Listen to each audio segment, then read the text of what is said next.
In the name of Allah, the most compassionate and most merciful, dear, respected, and distinguished student, Assalamu alaikum wa rahmatullahi wa barakatuh. I hope that everyone is doing well, and I am conveying my greetings and best wishes to every one of you, wishing you a happy moment of life and be always happy and joyous. I'm glad to be here once again for presenting the lecture number 27 about the subjects of psychology.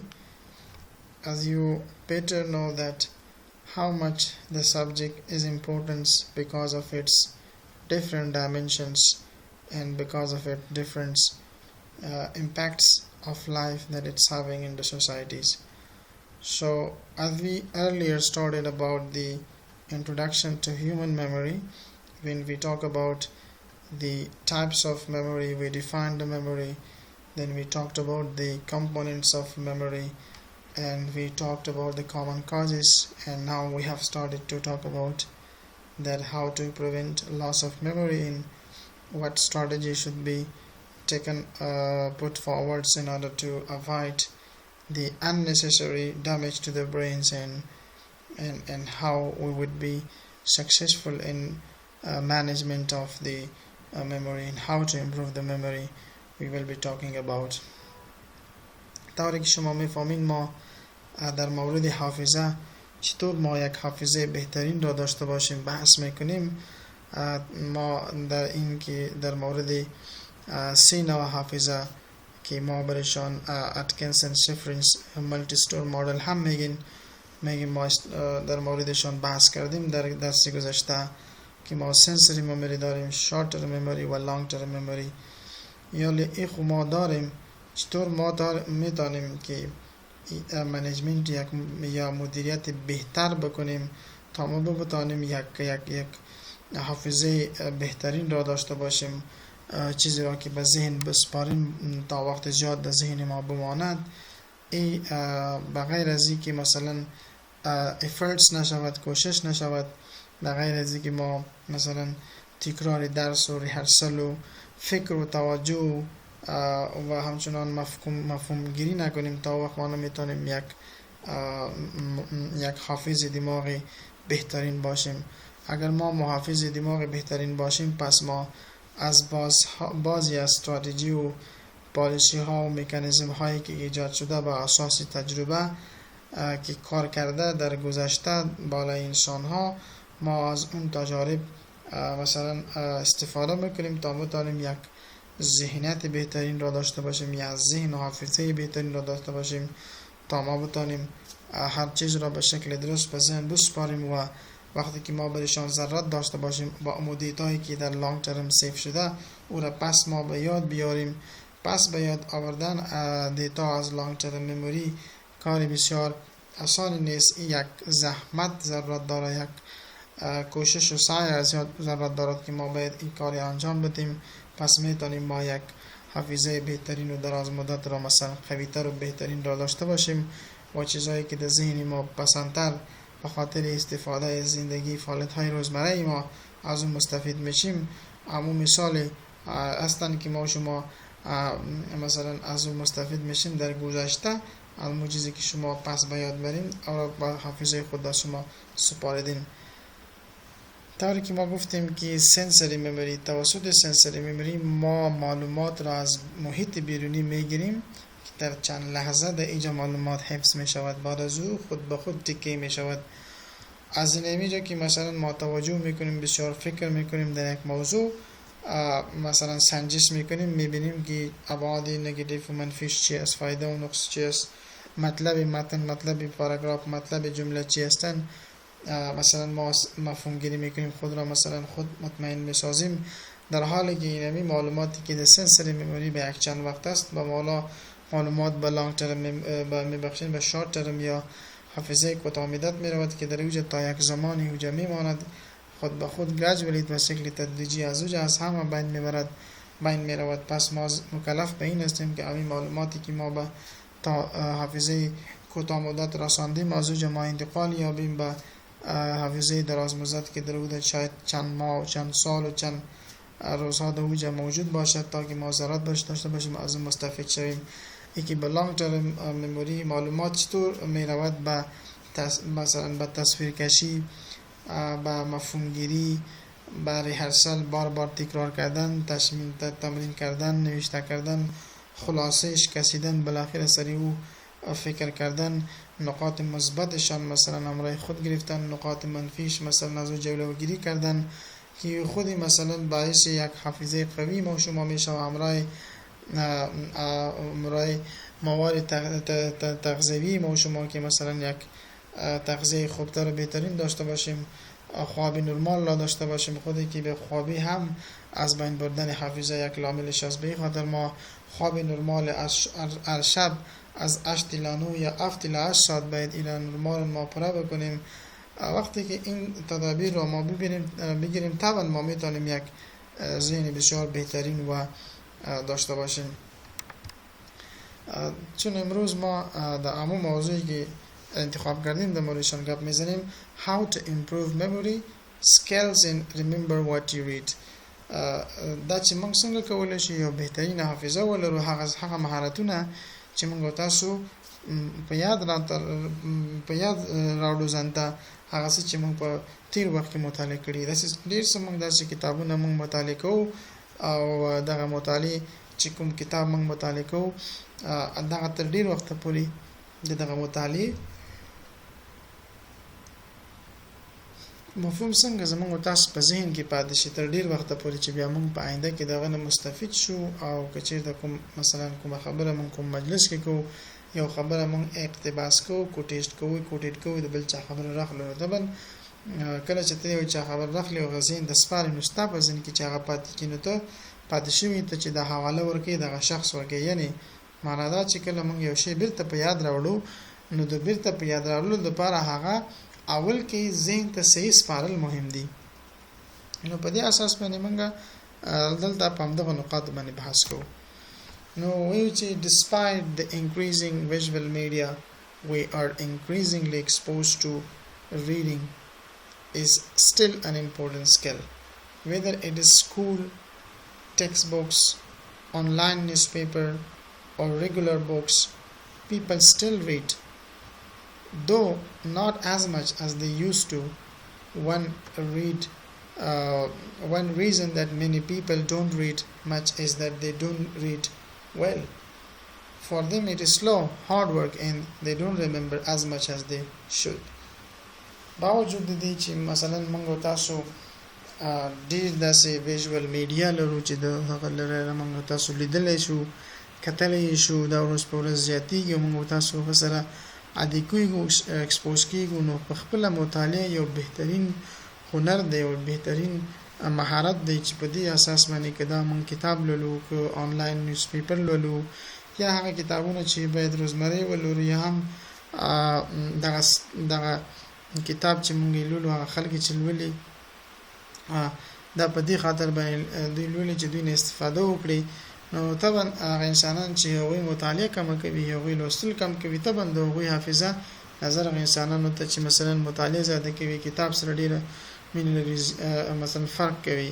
په دې اساس باندې موږ هغه څه چې غواړو په تیر وخت کې موږ یو شی ذهن ته سپارلی وي، نو ذهن ته سپارل دا په یو دم او په یو شکل نه کېږي، دا باید دوامداره د دې ریهرسل صورت ونیسي چې دا موږ مثلا د موږ په ذهن کې په دوامداره شکل سره پاتې شي. نو په دې اساس باندې د حافظې د قوي کولو لپاره موږ سره مختلفې میتودونه او لارې دي چې دغه لارو میتودونو په استفادې سره موږ کولی شو بهترین حافظه ولرو. نو موږ سوال کوو چې why you would think that school teach kids how to read well. School do try. I work with middle school teachers and they tell me that many students are 2 to 3 years behind grade level in reading proficiencies. No doubt televisions, cell phone and the webs are major contributor to this problem, which will get worse if we don't emphasize and improve reading instructions.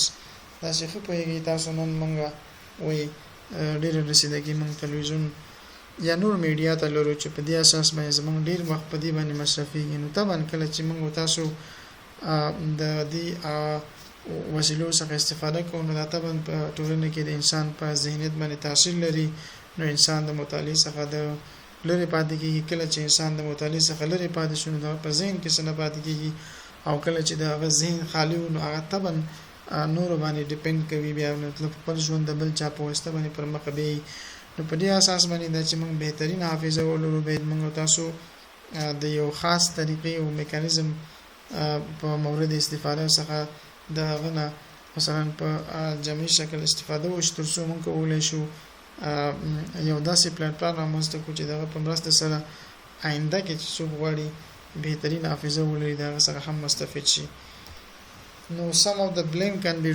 placed on the facts and reading teaching, such as phonics and whole language, which sometimes are promoted by zealots who don't respect the need for both approaches. So much of the blame for poor reading skill can be laid at the feet of parents who set poor example, and of course on the youngster who are too lazy to learn how to read well. So as I say, the mother and father is playing a major roles and getting them ready for reading the books and getting some idea and mixing them in day-to-day life activity, this idea to share with others and others get the benefits. So almost it is very much important that the elders of a family member should take the control of their children in their own hand and see them what they are doing in which platform they have adjusted themselves and what on day-to-day life activity they are doing inside the room and outside the societies. So almost all these things, if you love to read, and definitely it will increase the memory. So when there is a peaceful environment and there is an entertainment and the fresh mind is there available and in the respect of that, definitely they will get to learn more things. That is very much important. Now for those who missed out on good reading skill, it is not too late. I summarize below that I think it takes to read with good speeds and comprehensions. دا چې موږ د یو ښې مطالعې لپاره چې بیا موږ بهترینه حافظه ولرو یو څو خلاصن ټیکنیکس مې دلته تاسو ته وړاندې کړي دي چې یو په هغه نه موږ بحث کوو خدای وکړي چې تاسو دې سره بیا د دې څخه سمه استفاده وکړئ نو موږ وایو چې read with purpose is the first point, skim first is second point, get the reading mechanics right is third point, and be judicious in highlighting and note taking is the fourth point. Think in picture is fifth, rehearse you as you long that is sixth, and rehearse again soon, that is the seventh. So almost if you do play and implement all these four and properly understand the each points from the close angles, so I'm sure that we will have a better recording of the readings and we will have a better recording of memories and we will get to understand each other very soon, and there will be no need of thinking for a long time just to recover what you have learned in the past. So it is almost possible if you follow all these 7 techniques upon reaching to the conclusion. So we have to follow all these 7 points. Now each one is going to explain I'm going to explain a bit in details to understand the purpose of what the how to improve the memory is. The first thing that you have to know and you have to understand is about improving of your memory. It's mean that you have to read more. Now what should be done for reading? You know your purpose. The first point is شما باید هدفتان بشناسین که شما به چی خاطر شما مثلا به چی خاطر شما اینو مطالعه میکنین یا مثلا به چی خاطر شما اینو باید شما به ذهن بسپارین، یعنی سوال خودتان میکنین پس خودتان جواب میدین. وقتی که هدف شما به شکل درست نفهمین که ما به چی خاطر مطالعه میکنیم، به چی خاطر شما مثلا زحمت میکشین، طبعا نتیجه شما قدر بهتر نیستن. اگر ما با یک پلنینگ بهش ببریم، مثلا هدف مطالعه ما مثلا ما در نظر بگیریم و طبعا ما مثلا به شکل مطالعه میکنیم که ما از مفهوم بگیریم و بتانیم ما مستفید شیم از او. So know your purpose. اولین نقطه که شما اگر میخواین حافظه بهترین داشته باشین، خود را بشناسین، مقصد خود را بشناسین که شما چی را به چی خاطر این کار انجام میدین. So everyone should have a purpose for their readings and think about how that purpose is being fulfilled during the actual readings. So the advantage for remembering is that checking continuously for how the purpose is being fulfilled helps the reader to stay on task, to focus on the more relevant parts of the text, and to rehearse continuously as one reads. So this also saves times and effort because relevant items are almost attended. دا چې تاسو په دې پوه شئ چې موږ د کوم هدف لپاره یو شی مطالعه کوو، نو طبعا چې تاسو په هدف باندې ځان پوه کوئ، کله چې تاسو هغه منبع نه به استفاده کوئ، نو طبعا تاسو ته هغه خوند او لذت هم درکولی شي، ځکه چې تاسو په دې هدف ته رسېدلی چې د مطالعې تاسو په څه دپاره کوئ.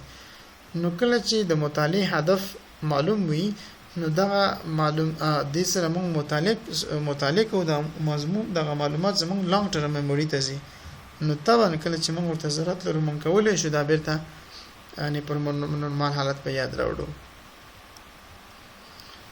Identifying the purpose should be easy if you freely choose what to read. Just ask yourself, why am I reading this? تاسو د دې هدف ځان ته معلوم کې او دومره اسانه هم دی، او د دې انتخاب په آزاد شکل تاسو وکړئ، او تاسو ځان له پوښتنه وکړئ چې ولې زه دا مطالعه کوم. If it is to be entertained or pass the time, then there is not much problem. که چیرې دا تاسو په دې خاطر چې وخت مو تیر شي، ساتیری مو وي، نو دلته بیا مشکل نشته را. But myriad other reason could apply, such as که چیرې تاسو دا د بل هدف دپاره کوئ، نو طبعا بیا تاسو باید د بعضې هغه میکانیزمونو نه استفاده وکړئ چې دغه په مرسته سره دغه حافظه زموږ تاسو قوي شي او موږ وکولی شو مثلا بهترین حافظه ولرو. نو د دې دپاره موږ وایو چې ولې زه دا لولم، یعنی هدف د لوستلو زما څه شی دی. طبعا کله چې موږ یو شی لولو، نو د هدف دپاره نو طبعا موږ هغه کې بیا په ذهن کې خاکه دغه پاتې کېږي. To understand a certain group of people such as Muslim, Jewish and Hindu, etc. To crystallize your political positions, such as why a given government policy should be opposed. And number 4 is to develop an informed plans or proposal, and as well as the last but not at least, and know your first know yourself, is to satisfy a requirement of an academic course or other assigned reading. So it quite help the individual in the society who have been very close to this could better help about how to improve your memory.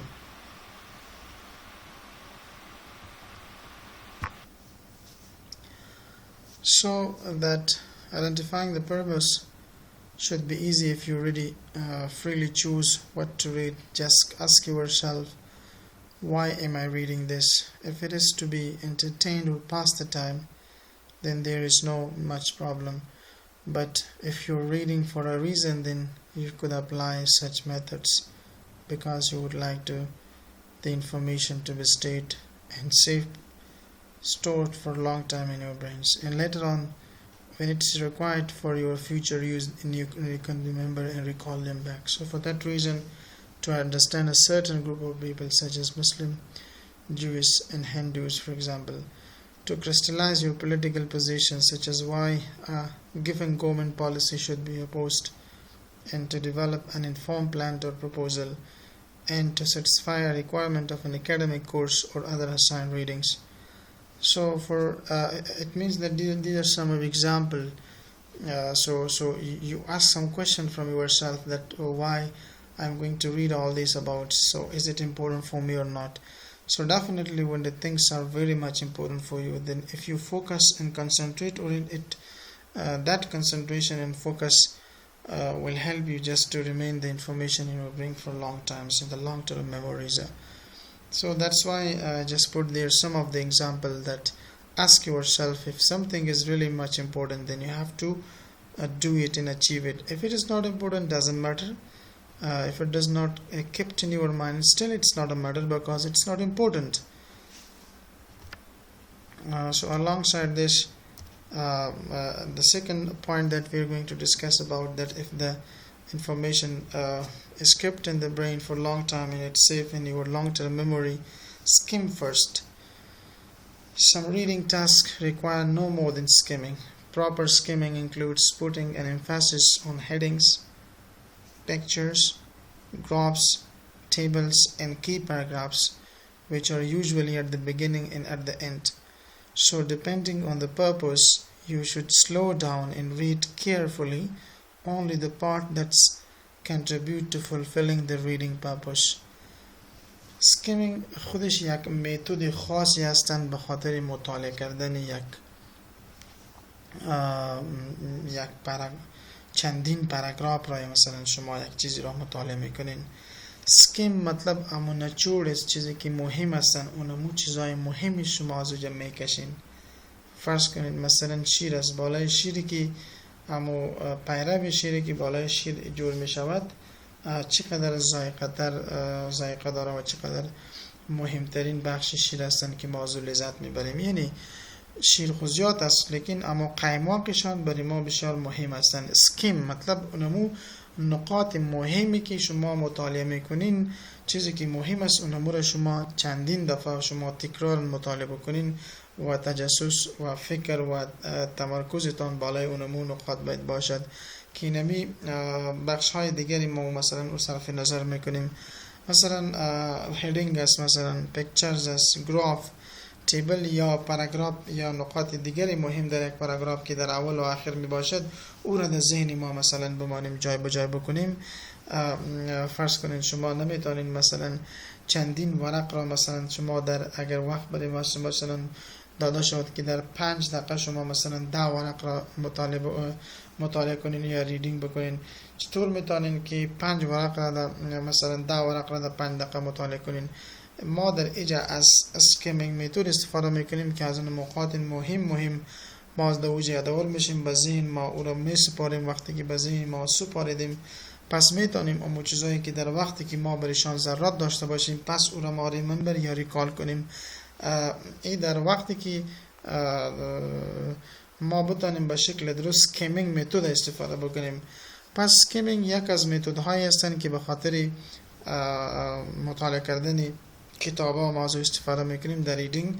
اگر ما به شکل درست سکیمینگ صورت بگیرد، طبعا ما در مناسب سکیمینگ هدفشان نمی هستند که ما تاکید ما بالای اونمو عنوان و عکس ها و گراف ها و تیبل یا پاراگراف های بسیار مهمی که در اول و آخر از سر نمو ما تمرکز بکنیم.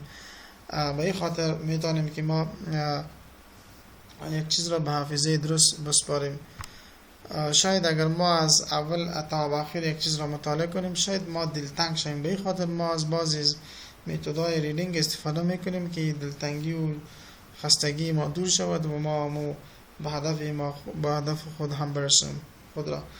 Even material that has to be studied carefully should be skimmed first. The benefits of skimming first are that skimming prime the memory, making it easier to remember when you read it for the second time. فایده اسکیمینگ اینه می هستن وقتی که شما یک چیز را به دفعه بار دوم پس او را شما مطالعه میکنین به ذهنتان میاد، خاطر که شما از متد اسکیمینگ استفاده کردین. Secondly, orients the thinking and helping you to know where the important content is in the documents. همین قسم توسط اسکیمینگ ما میتونیم برای ما مستقیما اینمی راهنمایی بکند که نقاط مهم ما در اسناد یا در سند یا در داکومنتس کجا هستند که ما سرشان تمرکز بکنیم. فقط این در فکر امرای فکر کردن که امو جایی که ما مطالعه میکنیم بسیار مهم هستند برای ما شما او را برای ما شما مشخص میسازد. سیوم که هستند creates an all sense and gestalt for the document which in turn makes it easier to remember certain particulars. So these are the three important benefits of the skimming. For score, skimming is one of the important methods that keep us intact and makes us informed and informating regarding the documents that is on hand, and as it gives us an opportunity just to express ourselves in a few lines and regarding to already that we have skimmed it first. So the third point which is also very much important. That is, get the mechanics right. For in-depth reading, eye needs to move in a disciplined way. Skimming actually trains eye to move without disciplines. When you need to read carefully and remember the essence of a large blocks of a text, then eye must snap from one fixation point to the next in left to right sequence. Moreover, the fixation should not be on individual letters or even a single words, but rather on a several words per fixations. There are reading improvement machines or mechanics or machine that train the eyes to fixate properly, but few schools use them. I know from personal experience with such machine that they can increase a reading speed markedly without a cost in lower comprehensions. So the third point is just you have to keep in mind that how to improve your memory to go for get the mechanics right. وقتی که ما یک مطالعه بسیار عمیق میکنیم ما کوشش میکنیم که چشمهای خود را تا حدی که ما برشان ضرورت داریم حرکت به شکل درست منظم انجام بدیم از چشم ما وقتی که ما چیز را مطالعه میکنیم.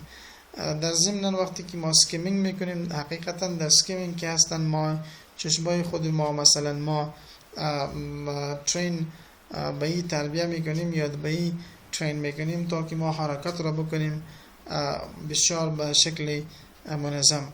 وقتی که شما ضرورت به این را داشته باشین که یک چیز را شما به شکل بسیار محتاطانه مطالعه بکنید و بعد ذهن شما او را مثلا تکست یک چیزی که مطالعه میکنید در ذهنتان باند، با شما مکلف به این هستین که چشمهایتان از یک پوینت درس تا پوینت دیگری از مثلا از لفت از چپ به راست یا از چپ از راست به چپ در یک سلسله باید مثلا فکس بکنیم که یک چیز را مطالعه میکنیم که مثلا تمرکز چشمهای ما بالای ما تکستی ما که مثلا حرکت میکنیم مطالعه میکنیم و در ذهن ما بماند. اضافه تر از این ما بگیم وقتی که خود فکسیشن صورت میگیره، فکسیشنز بالای خود الفاظ فرد منفرد نباشد یا یک لفظ نباشد، بلکه ما چندین الفاظ را باید در چشم ما فکس بکنیم که از زیر ته ما تحت چشم ما تیر شود که در شما میتونید در بعضی از مکانیک های بهترین صورت میگیرد در بعضی مکانیک های به خاطر مطالعه کردن و تا که شما حافظه بهترین را داشته باشن. بشاری از این که مثلا ما تجربه کردیم دیدین شخصا بعضی از ماشین هایی هستن که در اینجا توسط ما ریدینگ سپید یعنی رفتار مطالعه ما شما که هستن او رو ما دیدیم که مثلا سپید ما زیاد کرده بدون از اینکه مصرف سری و زیاد آماده باشد. یعنی معنی این هستن اگر ما یک چیز را مطالعه میکنیم باید به شکل درست مکانیکتش را بفهمیم، به یک مکانیکی خاص به یک طرز العمل خاص یک چیز را مثلا ما به ذهن بسپاریم. اگر این قسم نکنیم طبعا ما نمیتونیم یک چیز را در ذهن ما بسیار به وقت زیاد در وجه به ذهن ما بمانند. Poor readers who stumble along from word to word actually tend to have lower comprehension because their mind is preoccupied with recognizing the letters in their arrangement in each word. So that is a main reason they can't remember what they are readings. کسایی که poor readers هست یعنی به شکل درست مطالعه کردن نمیتواند، همیشه در لفظ به لفظ در وجه مثلا بند میماند. در حقیقت که اینمی خودی باعث چی میشه؟ باعث کاهش درکشان میشه، درک فهمشان.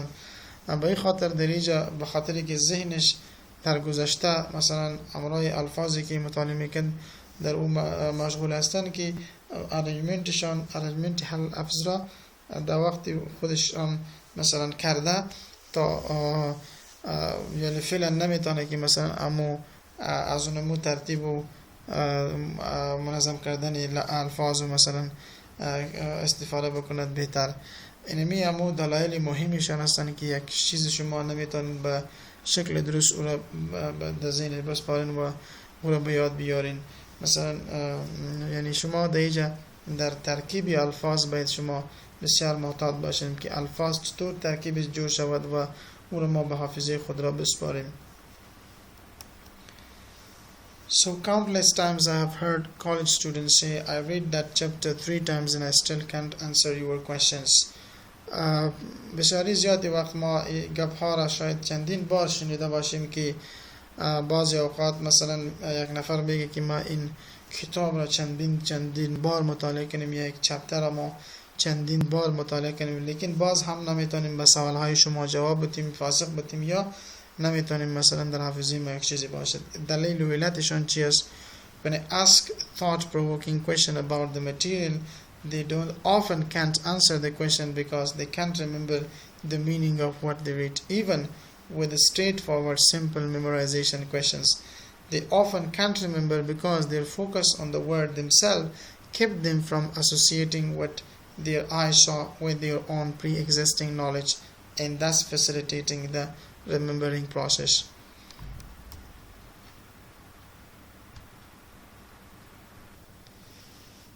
In short, to remember what you read, you have to think about what the words means.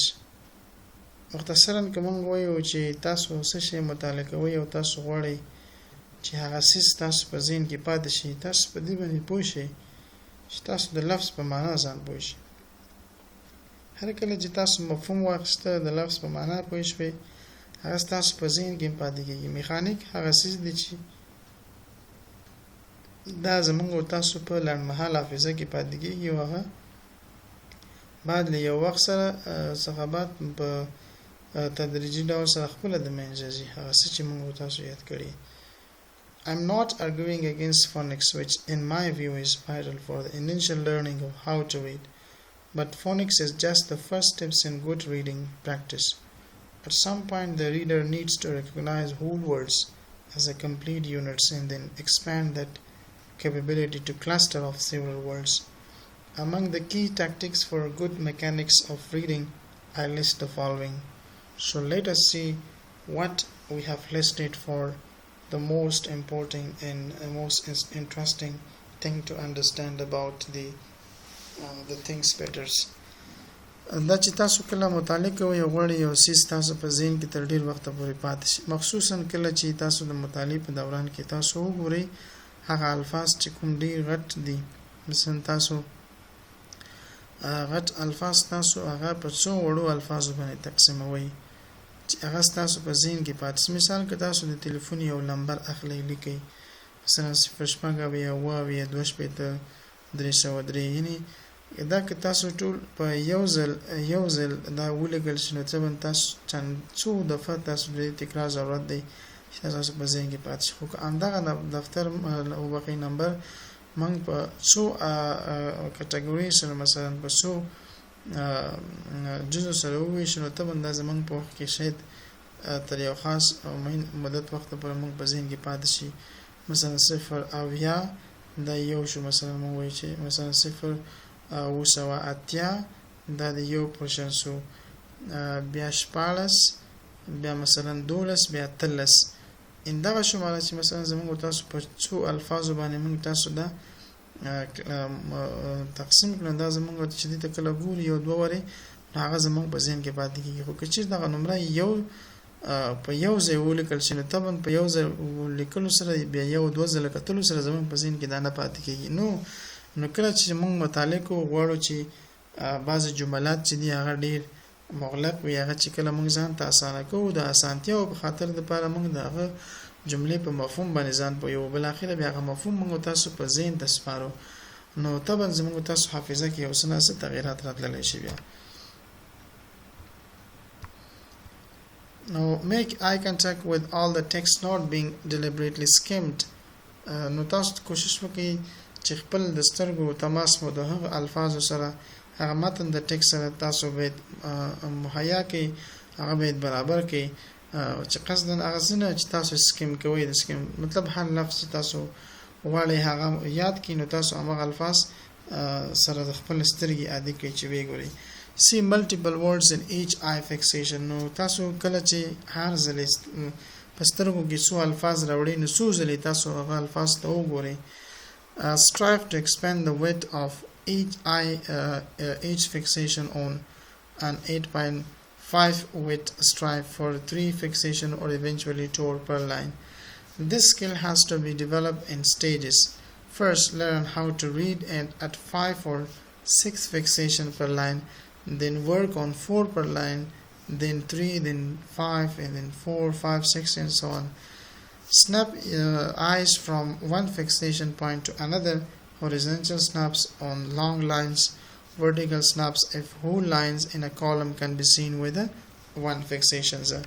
So this is all about those methods that we have to do it for and getting the mechanic rights. While the fourth very much important points about how to improve your memory is be judicious in highlighting and note takings. Use a highlighter to mark a few key points to act as the basis for mental pictures and reminder cues. Add keywords in the margins if you don't find useful clues to highlights. طبعا کله چې موږ تاسو مطالعه کوو د مطالعې په دوران کې بعضی الفاظ موږ د لایټر یا د رنګي سره یا د داسې قلم نه استفاده چې هغه رنګوي هغه مهم ځایونه په مارک کو یعنی نښاني کو نو کله چې موږ دغه شی متعلق دغه سیس موږ تاسو مارک کوو یا نښاني کوو نو دغه موږ تاسو لپاره په ذهن کې د یو کلو په شکل پاتې کیږي د یو اشاره په شکل پاتې کیږي او که چیرته موږ هم د ټیکس په خپل حالت کې پیښ کړو نو طبعا شاید موږ یو چیز یو اندازه څه زموږ په ذهن ته رانشي خو که چیرته موږ دا په ښه ترتیب سره ترسره کړی وي نو طبعا دلته موږ تاسو د یو ښه حالت سره هم مخکې کېدلی شو. Almost all students use highlighter pens to identify key parts of a text. معمولا ډېر محصلین د هایلایټر څخه استفاده کوي چې کوم بخش دوی لپاره ډېر مهم دی هغه ځان د هایلایټس کې مطالعه کوي. But many students either highlight too much or highlight the wrong things. They become so preoccupied in marking up the books that they don't pay enough attention to what they are reading. A better approach is to highlight just a few keywords on a page. مهمترینه طریقه او بهترینه لار دا ده چې موږ تاسو په هر یو صفحه کې موږ مهم الفاظ هغه هایلایټ کړو. If many pages don't require highlights, sticky taps on page with highlights can greatly speed a study process for the whole book. The points number 5 that is think in pictures. تاسو په خپل هغه الفاظو کې فکر وکړئ په عکسونو کې کوم تاسو موازی کېږي هغه عکسونه تاسو په ذهن کې پاتې کېږي چې د خپل عکس په ذهن کې پاتې کېدل د حافظې لپاره یو مهم هغه د حافظې تقویت لپاره یو مهم هغه دی عنصر دی. A picture may not be worth 1,000 words, but it can certainly capture the essence of dozens of words. Moreover, pictures are much easier to memorize than words. ځکه چې الفا عکسونه زموږ تاسو په ذهن کې ډېر زر کېني نظر دی چې موږ تاسو الفاظ حفظ کوو. So those memory wizards who put on stage shows owe their success as do called cantors and casinos to use them of مثلا gimmicks based on mental pictures. Ordinary readers can use to good effects the practice of making mental image of the meaning of a text. So the highlight keywords in text, for example, if used as a starting point for mental pictures, then become very much useful for memorizations. Only one has to spot the keywords and think of the associated mental images. Sometimes it helps to make mental images of headings and subheads and picture always become easier to remember when they are clustered into smaller groups or when they are chained together to tell us stories. So almost all these are the very much important and effective policy and strategy for improvement of your memories. The point number 6 that is very much important is rehearse as long as you along as you go along. نو مهم دا چې موږ تاسو به تمرین وکړو مشوق وکړو چې موږ تاسو مطالعه کوو غواړو چې هغه ډیر وخت لپاره زموږ په ذهن کې پاتې شي نو طبعا دلته موږ تاسو ریهرس ته ضرورت لرو. ریهرس د فائدې په دې کې دا چې موږ تاسو هغه غلطیاں چې موږ نه کیږي په واقعیت کې به د غلطیانو څخه موږ تاسو جلوګیری وکړو. rehearse as long go along. Read in short segments, a few paragraphs to a few pages depending on content densities. All the while thinking about and paraphrasing the meaning of what is written is one of the most important techniques of remembering things in reading in the reading process. To rehearse what you are memorizing, see how many of the mental picture you can reconstruct. Use headings and highlight words if needed to help you reinforce the mental picture.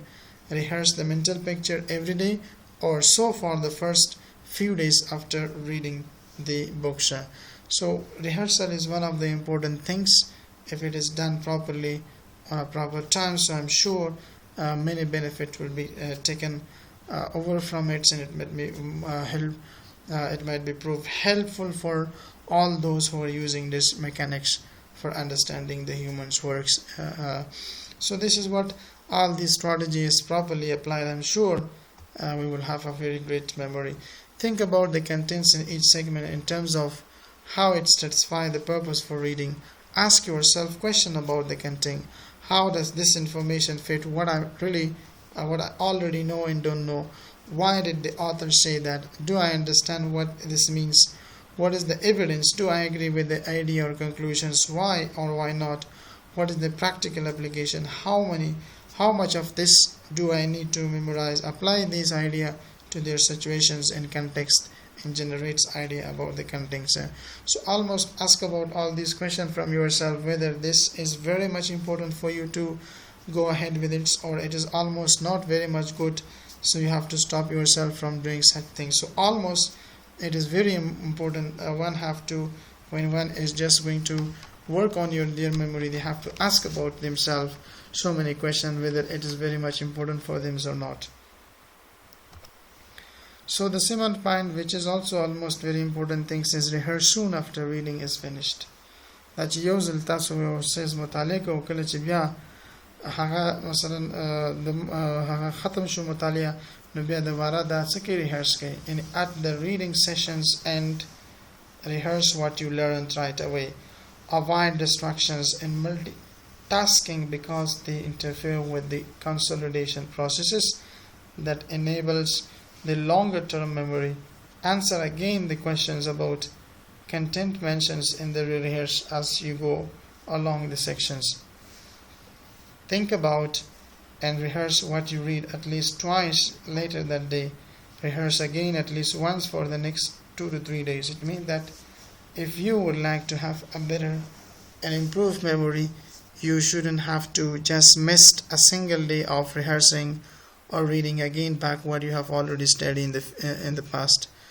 نو دا چې تاسو په ذهن کې یو څه معلومات تر ډیر وخت لپاره پاتې شي نو د دې لپاره لازمه او مهمه خبر دا چې دا تاسو باید څو ځلې په هفته کې مثلا په ورځ کې دا تکرار کوئ په څو ساعتونو کې په څو ورځو کې نو دې سره کولی شي یو شی ستاسو په حافظه کې تر ډیر وخته پورې شي پاتې شي. نو تمرین کول ریهرس کول دوباره یو شی عملی بڼې سره کتل په هغه باندې عملا کار کول دا په خپله زموږ تاسو حافظه څه کې تقویه کوي.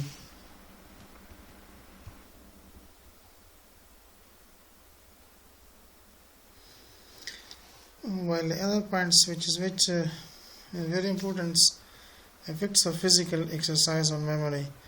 Physical exercise, particularly continuous aerobic exercise such as running, cycling and swimming, has many cognitive benefits and effects on the brain. Influence on the brain includes increase in neurotransmitter levels, improve the oxygens and nutrients delivery and increase neurogenesis in the hippocampus. The effect of exercise on memory have important implications for improving the children's academic performance and maintaining the mental ability in old age, and the preventions and potential care of neurological diseases. So when you would like to learn things very much easily and knowingly, then physical exercise of a particular person on a particular place is required to be used. So many things, so many methods are being used in order to learn the things and get the benefits of and effects of the brain. So until you do not put your efforts on your doing and learning the things, till you will not be capable to understand the things and easily get it. So for that reason, a physical exercise on memory is very much important, because things will remain in your uh, uh, in your mind for a long time. So next time if you do rightly get the things on the right times, and even it will be kept on your brain like neurogenesis in the hippocampus. When you require to remember the things, the neurotransmitter level, that is almost triggers for understanding the thing well, will help you just to remember the things that you have already learned in the past. Though it may be affecting by old age as well, but the ability in old age, even it would not be capable the person just to get the things back once it is already affected by the neurological diseases. So other ways to prevent loss of memory and important improvements. بعضی از طریقه های دیگری هم وجود دارد. وقتی که ما بخوایم از این طریقه ها استفاده کنیم، پس ما می توانیم یک چیزی در ذهن ما بواند حافظه ما قوی شود. Keep brain active readings, writing and play games, mental games, crossword puzzles. دا چې تاسو وغواړئ حافظه مو ډیره بهترین ووسیږي، نو تاسو کوشش وکړئ چې مثلا د حافظه د لاس ورکولو څخه تاسو باید مخنیوي وکړئ او خپل حافظه تاسو قوي وساتئ. نو دلته موږ ته ډیره مهمه خبره چې ده، بخاطر اینکه ما حافظه بهترین را داشته باشیم، ما باید ذهن ما فعال نگاه بکنیم. یعنی فعال نگاه داشتن ذهن، مثلا چطور ذهن ما فعال میتونیم نگاه بکنیم؟ چی راهایی وجود دارد؟ مثلا شما مطالعه کنین، مثلا شما نوشته کنین، بازی گیمی مثلا که مربوط به ذهن باشد که تمرکز و ذهن در اوجه بسیار مهم باشد که انسان بدون از اینکه توجه کند مثلا نمیشه. اما تو بازی گیم هایی که مثلا ذهن و فکر در بسیار ذهن بسیار در داخل هستند، شما باید از استفاده بکنین. eat regularly، همه قسم شما دواهای را میبخشین، به شکل دوامدار شما از غذای مناسب استفاده بکنین. اینطوری که مثلا یک روز میخورین دیگر روز نمیخورین، یا یک روز صبحی میخورین مثلا چاس نمیخورین، یا چاس میخورین شام نمیخورین. یعنی روتین را شما باید جور بکنین که با وقت خود شما و اندازه که مواد غذایی است از شما استفاده بکنین تا بتانین شما حافظه بهترین داشته باشین. سوپر فودز include spinach، strawberries، از این چیزا باید استفاده بکنین شما که در جمله سوپر فود میاد. avoid alcohol، از الکل شما جلوگیری بکنین، یعنی از الکل استفاده نکنین. take vitamins، شما ویتامین B1 B12 بگیرین، چیزی که شما از دست دادین.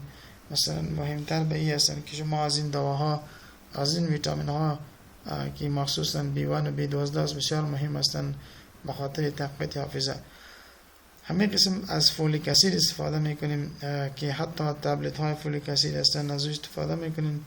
مثلا چند ماه او ما از استفاده میکنیم که بالاخره ما اما فایدهشان بفهمیم. هربلایزد، جینکو بایلوبیا، اومگا 3 fatty acids or oil. جینکو بایلوبیا یک شربت از استفاده بکنید، یا از روغن خود ماهی استفاده بکنید که این هم بسیار مهم هستند در نگهداری و در بهتری حافظه ما شما. Get regular sleep of 7 to 8 or 8 to 9 hours. معمولا ما باید کوشش بکنیم که به شکل منظم هر روز و میبخشین هر شب 7 الی 8 یا 8 الی 9 ساعت ما نرمال خواب داشته باشیم. اگر خواب ما مثلا نرمال نباشد، تنظیم و تقسیم اوقات به شکل درست صورت نگیرد به خاطر خواب کردن، در اینجا ما هم حافظه که مثلا ما برشان ضرورت داریم از دست میدیم. یعنی مهمتر اینمی هستند که ما منظم باشیم در هر چی. maintain social interactions. معمولا اشخاصی که بسیار تعاملات اجتماعی، روابط اجتماعی هم میان مردم دارد، معمولا اما افرادی هستند که حافظه هم بسیار قوی داشته می باشد. این معنی این است اگر ما در میان چندین افراد امرایشان مواجه هستیم، فکر میکنیم برش که چی میگه او در کدام موارد بحث میکند. یعنی در حالی که ما یک اینتراکشن صورت میگیره، ما شاید خواهد پرسان بکنیم از بعض نقاط از اون مثلا ما یادآور شویم که از طریق این میتونیم ما هم اگر روابط اجتماعی همراه یکدیگر داشته باشیم میتونیم یک راه حلی باشد به خاطر نگاهداری حافظه. فارماکوتراپی ضمن ما میتونیم بعضی از دواهای فارماسی استفاده بکنیم به خاطر اینکه مثلا ما حافظه بهترین را داشته باشیم. مثلا سیرپ یا شربت به نام فاسفولیسیتینز، جنبکس، تینرگان، ویتامین بی کمپلکس، انسفابول، ملتی ویتامینز، نیوریزین سیرپس از مختلف تابلت و سیرپ های مختلف که دیگه ما یادآور شدیم از این اگر شما استفاده بکنین و یک چند ماه مسلسلا شما از استفاده بکنین پس میتونید شما تغییرات اشکال را ببینید. در غیر از او اگر ما بسیار به وقتی کوتاه از این مواد مثلا غذایی یا مثلا بینمی دوایی که ما برشان مثلا ضرورت داریم استفاده بکنیم میتونیم حافظه ما درست‌تر باشد. همین قسم get used to study daily باید ما همیشه مطالعه کنیم، خود را همراه مطالعه کردن ما عادی بسازیم، عادت ما شما مطالعه خود همراه این کار که ما انجام میدیم حافظه ما درست‌تر می باشد. Don't drink and eat before study. پیش از اینکه شما مطالعه میکنید شما بشنوید یک چیز را نشنیدن نه نوشیده شود و نه شما یک چیز را بخورین. در هر دو حالتی که مثلا شما این کار انجام داده باشین و میتونین شما مزبار از مطالعه کنین خوب یک انمو علتش نمی است که انسان خواب بازود میبرد و شما از کار میمانه شما را. اما قسم full attention to what you are reading what you are studying ما باید توجه زیادی را مخصوصا چیزی که مثلا ما مطالعه میکنیم باید برایشان داشته باشیم. اتونی که مثلا فکر ما در یک جای باشه و ذهن ما دیگه جای. Don't memorize mechanically but conceptualize what you read, what you study. یک نکته مهم که مثلا ما باید در موردشان فکر بکنیم هر چیزی که شما یاد میکنین به حافظه خودتان میسپارین باید موقتی نباشد، یعنی temporary نباشد. هر چیزی که شما مطالعه میکنین باید مفهوم گیری درس را بکنین به خاطر که طوری که شما مفهوم گیری درس را میکنین به خاطر این شما چند ریهرسل میکنین به شکل درست شما مطالعه میکنین در ذهنتان میمانه، حتی به سالها و به ماها در ذهنتان میمانه. یعنی هر چیز را که شما مطالعه میکنین به شکل مکانیک یاد نکنین بلکه مفهوم و متن را بگیرین. And highlights important points during the study. وقتی که شما مطالعه میکنین نقاطی که بسیار مهم هستند شما او را باید هایلایت بکنین. And provide a better learning environment. Don't study at stressful situation. وقتی که یک چیز بسیار مهم که شما باید در نظر داشته باشین وقتی که شما فشار ذهنی داشته باشین بالای ذهنتان بسیار فشار باشد در وقت شما مطالعه نکنین به خاطر که ذهن already در یک جای مشروب هستن. به این خاطر اگر شما کتاب را مطالعه میکنین ذهنتان هیچ چیز هم نمیگیره. به این خاطر ما باید بخاطر یاد کردن یک چیز یک محیط را مهیا بسازیم، محیط بسیار آرام، فضایش طوری مثلا منظم شده باشد که در اوج هیچ مقال صداهای مختلف نباشد. پس ما میتونیم یک محیط خوب به خاطر گارانتی یک مطالعه خوب و حافظه خوب مثلا دارای خود باشیم. Don't put off task, focus on task at a times. معمولا شما وقتی که یک کار را مثلا در دست شما میاد باید را شما معطل نسازین به اون وقت شما اون کار را ختم بکنین. اگر شما این کار را مثلا امروز میگه که کار انجام بدین فردا میشود، امروز انجام ندین فردا کار دیگر میه، دیگر از دیگر کار میه. امی چندین مثلا اگر ما کارها را با پشت بمانیم پس ما معمول از کار خود مثلا ما خلاص نکنیم طبعا ما هم را یک مشکل مواجه میشیم. به این خاطر ما میگیم که ما باید کاری که مثلا روزمره است به شکل روزمره انجام شود. Use written list and reminders as well as reduce distraction, headphone or others. آن چیزایی که ذهنتان به طرف دیگر میبرد مثلا هدفون و موبایل و چیزهای دیگری هستند، اگر شما حافظه شما مثلا فکرتون شما را به طرف دیگر میبرد شما باید کوشش بکنین که از این حالت هم خود را دور نگاه بکنین. بعضی تکنیکی به خاطر بهتری حافظه باید ما استفاده بکنیم. ویل تولرنت، چیزی که شما یاد میکنین نیت این را داشته باشین که این را ما میآموزیم به خاطر اینکه شما در آینده داری استفاده بکنین. interest and attention، خودی به خاطر مطالعه کردن که حافظه قوی ما باشد، به این خاطر ما دلچسپی و توجه بسیار مهم هستند. اگر یک شخص خودی امرای استاد کنم دلچسپی و توجه نداشته باشد، خود طبعا نمیتواند شما آنها اشخاصی هستند که انسانهای دیگری باز مثلا قناعت بخش جواب بده. به خاطر ما توجه و دلچسپی به خاطر حافظه بسیار مهم هستند. over learnings، بعضی ما مثلا چندین بار یک چیز را مطالعه کنیم، فکر سرشان بکنیم. meaningfulness، هر چیز را که مطالعه میکنیم به خاطر یک هدف خاص باید از اون مطلب ما بگیریم. as well as use as many senses as possible، از همه حواس پنجگانه اگر ضرورت باشه، مثلا 5 حواس ما که هستن از این استفاده شود تا که در ذهنشان یک چیزی بمانه. provision for change and proper rest as well as repetition in recitations، بهترین کاری که مثلا حافظه ما تقویت میبخشه او تلاوت کردن قرآن کریم و خود را متقی ساختن، یعنی رجوع به خداوند کردن، به خلقت خداوند مثلا قائل باشد. اینمی اشخاصی هستند که مثلا ما میتونیم در میل دیگران بهترین هم هستند و همچنان اشخاصی هستند اینمی افراد که مثلا در جامعه حق دیگران را میفهمند. به این خاطر وقتی که ما و شما حق دیگران را مثلا تلف نبکنیم، هدف ما زندگی اینمی هستند که ما یک چیز را اگر میآموزیم در ذهن ما میسپاریم، به معنی این هستند که در آینده ما اشخاصی که امروز مثلا دلچسپی در مطالعه داشته می باشد، شاید در آینده هم قسم معلومات بیشتر در مورد یک موضوع داشته باشد.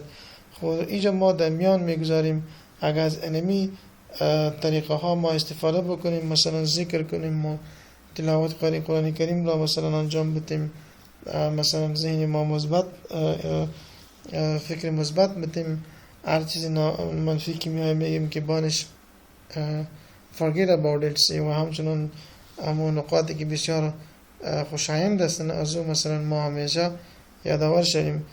یعنی معمولا وقتی که حافظه مثبت ما داشته باشیم، فکر مثبت را داشته باشیم، این خودی باعث می شود که ما یک کار مثبت انجام بدیم و نتیجه با منجر به اون کار انجام خوب می شود. اگر ما مثلا خدا نخواسته فکر منفی داشته باشیم، چون فکر منفی فشار بالای ذهن ما میاره، جنجال های زیاد ایجاد میکند، پس فشار آوردن بالای ذهن ما شما برای فکر ما شما خودش یک زمینه مساعد میکند که حافظه ما مثلا کمزور شود. پس ما باید کوشش کنیم که مثبت فکر را داشته باشیم که خود مثبت فکر داشتن یک سرمایه خاص به هر انسانی هستند. خب اگر ما از این همه متدها استفاده بکنیم، شاید ما بتانیم یک چیز را بهتر بفهمیم و هم با ما و هم با دیگران به آسانی میتونیم از این درس باز مستفید شویم. و انمی کلگی متد باید ما از این متد یادآور شویم. یکی ما شما باز امرای موضوع دیگر در آینده انشاءالله رو برو میشیم. امرای تاپیکی نو شما را با خداوند متعال می سپاریم. شما را خداوند در حفظتان نگاه بکنه، در هم مصیبت و آفت ما همه مسلمانان را خداوند نجات بدهد، یک زندگی پر از لذت و خوشی به نصیب ما بکند. خداوند همه ما شما را ببخشد. نو تاسو د توجه څخه نړۍ مننه دا چې تاسو حوصله وکړله د اوږد لیکچر ته، او په دې باندې تاسو بیا دا ټول واورېد او بیا دا تاسو په خپل ژوند کې عملي کړئ، نو ان شاء الله تعالی تاسو به د هیڅ نوه مشکل سره نه مخ کیږي. دا زمونږ د نن ورځې درس تربیه مو په لوی او بخونکي رب باندې سپارم. دا چې کومه پوښتنه تاسو ته راولاړي د درس مورد، نو تاسو کولی شئ د واتساپ له لارې ما سره په تماس کې شئ. او بیا هم زه تاسو ته یادونه کوم که تاسو غواړئ چې یو بهترینه حافظه ولرئ، نو تاسو فکر ورته مثبت کړئ، تاسو تکرار وکړئ د درس، تاسو مثلا داسې محیط ورته مهیا کړئ چې هغه محیط د مطالعې دپاره برابر وي. تاسو باید خپل غذایي رژیم، تاسو باید خپل د خوب رژیم دا ټول منظم کړئ، همدارنګه به تاسو ریهرسل وکړئ، یعنی څو ځلې تاسو یو درس تکرار کړئ چې دا په خپله به تاسو د یو ښې حافظې ضمانت کولی شي. او که داسې نه وي نو طبعا تاسو بیا د ډېرو مشکلاتو سره مخ کېدلی شئ. نو تاسو په لوی رب سپارمه. الله حافظ. ښه وخت ولرئ.